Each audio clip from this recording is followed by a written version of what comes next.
Hi guys, this is Sabrina and this is my Data Action Project multimedia presentation. I am a special educator in a self-contained classroom in the autism program. I have 6th and 7th graders and my student population is 5 boys and 1 girl. I think it's also important to note that the academic level of my students is atypical, which is not that of their similar age gen ed peers. They have pre-K to 2nd grade splinter skills. And many of their goals are related to life skills as well as daily living or behaviors. Therefore, I'm going to be focusing on the target performance area of behavior.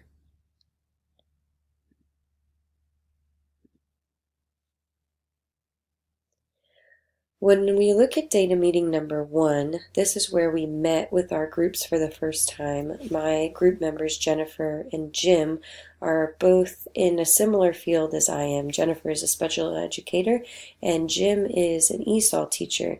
Therefore, we quickly realized how much we had in common, and were able to come up with an exploratory question that we felt like really kind of universalized all of our students as a whole. Which is how do we implement a variety of instructional strategies to cover the curriculum and meet the students' needs, all while putting their universal needs first. We shared about how our students have all these different exhibiting factors that really inhibit them to be able to focus on the content that we're trying to teach. In particular, my students, a lot of them are nonverbal or have some of these extreme behaviors that really limit them from being able to attend to instruction. Therefore, when we look at some of the data that I presented here, you can see all of this data here in semester 1 and 2 is the aggression data from one of my students. So he can have aggressive attempts as high as 299 and in semester 2 as high as 125. Now if you look at both of those data from a semester standpoint, he had almost a 50% decrease. However, 125 aggressive attempts to me was still way too high to be left unnoticed. So therefore, I worked with my instructional specialist as well as collaborating with my team this semester. But when I took this ABC data, I wanted to kind of focus more on what were some of the trends that the student was having, as well as were we missing anything that would help us to create better strategies. So ABC data really breaks the data down into antecedent, behavior, and consequence. So you can see here, if you just look at like the first one, in one of the activities, he was transitioning and had a difficult time transitioning and therefore started to aggress. And so it shows us kind of what happens before, during, and after. And then once you take it over a 2 or 3 week period, you can start to see some trends, which takes us to data meeting number 2, in which we shared some of this data and compiled it on an artifact tracking sheet. Being able to collaborate during this process and bounce ideas off of my teammates really helped, because you're looking at this data day to day, especially in our program when we take so much of it, and you often miss a lot of maybe some of the things that are going on that are right in front of your face, and you're really digging for something more in depth when it could really kind of be a surface thing. So Jim and Jennifer were able to kind of give me some insight into this. So when we look at the artifact tracking sheet, I took those 2 data pages I showed you just a minute ago, and I identified whether or not that they were an instructional gap or a learning gap. So on data page number 4, which I saw trends of leaving reinforcing times. These are like times where the student is enjoying himself. This could be his break time, this could be computer time, it could be his self-stimulation time. And so leaving those reinforcing times really posed a difficulty. And so I identified that as a learning gap. Because I really felt like the student needs to work on being able to operate in a different setting or environment than just one that he enjoys in. School, you're going to be forced to do things that you might not necessarily want to do, and therefore he needs to learn some strategies that he can use when he has to do something he doesn't want to do. So therefore I identified it as a learning gap. Now, data page 6 I felt like was more of an instructional gap, as I noticed there was some trends for transition times that were difficult for him. Therefore, I felt like we as staff and support could provide more prompts, supports, and other strategies to help him transition easier. Were we looking at everything that we possibly could do in order to make his transitions more smooth? And then we started to touch base on our SMART target learning goal and then really dove into it during data meeting number 3. My SMART target learning goal was, after 1 month of implementing the new revised BIP and staffing interventions, student will decrease aggressive behaviors by 30% or more when reevaluated by the end of the month-long trial. And then I was going to evaluate this by tracking daily data, as I was doing before, throughout the month, and then compiling it at the end of the period and comparing it to my students' previous data from the year before. So all of us shared our SMART target learning goals and our evaluation metric during this period, and started to connect the learning gaps and instructional gaps and talk about what can we do to address those needs that we had addressed in data meeting number 2. So we looked at the different gaps and then rated them on how much they were impacting student learning.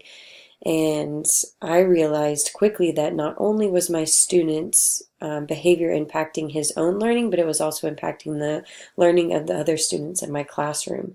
We weren't able to focus our full attention on the 5 other students I had because 3 of us or 2 of us had to address the aggressive behaviors that were going on and were making it unsafe and an unsafe environment for the other students. Therefore, a lot of times learning had to stop so that we could address the safety concern in the classroom.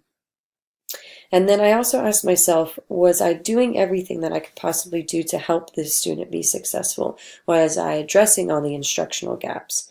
Were the needs for his learning gaps being addressed as well?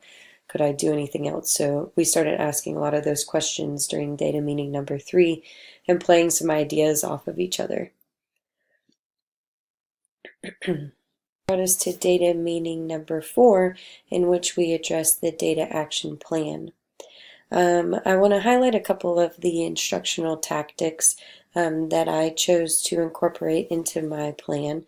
The first being a request board, so that I could bridge the learning gap from aggression to asking for desired or needed items.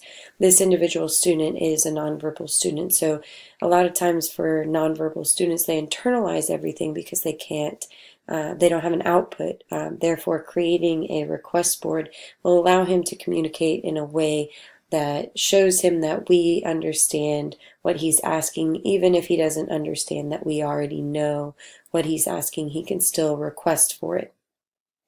As well as re-looking at his BIP. Have we covered everything? Can we add simple strategies such as transitioning him before everyone else or before the bell rings? As we noticed that transitions were difficult for him, have we tried everything to be able to set him up for success during those transition times? Another instructional tactic I put in there was a one-to-one staffing. Can someone be on him one-on-one so that they can reward him and quickly prompt him verbally or with reinforcing items as he's doing the appropriate thing? With our students in the autism program, they need that constant feedback to know that they're doing the right thing. And then have we explored strategies that the student can use so that during his learning gaps, he can be successful as well. During data meeting number 4 too, we looked at some strategies from Digo and reviewed them with the group, and I found a great resource there that helped me when I was creating this data action plan, actually, from Kennedy Krieger, and it was managing student behavior. And so we were able to kind of discuss some of those and offer some feedback to each other during that time as well. So if you look at these student examples in my student's request board, which is pretty simple, it just has items on there that he can request from. And then to the left is his token board. Once he earns 10 tokens, he can get the reinforcing item that he desires or has chosen. Up at the top is his rules, and when he follows those rules, then he can earn those tokens. This really helped because he's a nonverbal student, so allowing him to request for items really decreased his regression. For data meeting number 5, when we talked about the additions or revisions to our data tracking sheet, I made a lot of additions rather than revisions. And I added the last 2 rows that target more of the student's verbal language and internal self-gratification. They will lean more on the teacher versus the student, and they are meant to continue to support and encourage the student in his language versus because his behaviors have drastically changed. I didn't need to revise any of the tactics that I added at the beginning because they were very important and successful to the student's change in behavior. So then we also talked about comparing our different data, and as you can see, it was a complete 180 for my student. In semester 1, he had aggression as high as 299, if you remember, or semester 2, it was as high as 125. And if you look at his current trends from the beginning of the school year and during this implementation period, he had 4 aggressive attempts total, and all of his appropriate requests went up, whereas he had maybe 1 or 2 appropriate requests last year, versus almost 10 a day here, and pretty much no aggression.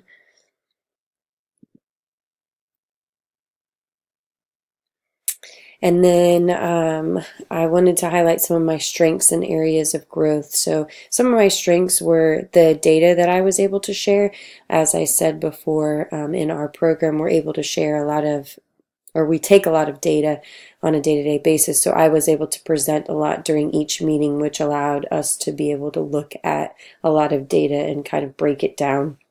The expertise in my field, and examples of real-life classroom scenarios, as well as my input towards some of the articles we read as we posted to Digo, and some pointers or insights into changes for my group members that they can make on their data action plan, as well as implementation strategies.